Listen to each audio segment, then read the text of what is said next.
Tak kurang dari 26 hari, akses jalan menuju Kecamatan Pining Gayo Luas, Aceh terputus akibat banjir dan tanah longsor mengisolasi warga serta menghambat aktivitas kehidupan.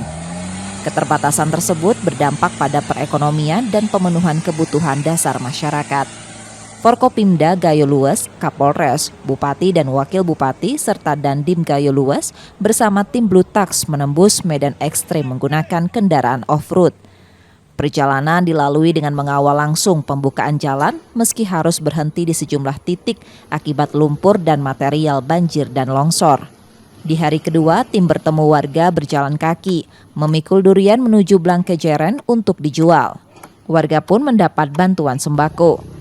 Setelah 3 hari perjalanan dan bermalam di Desa Pepela serta Desa Pinturime, tim akhirnya tiba di Kecamatan Pining.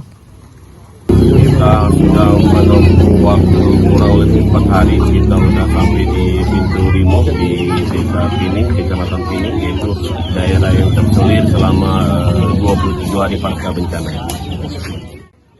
Kedatangan tim disambut warga menjadi harapan warga di wilayah yang sempat terputus dari akses.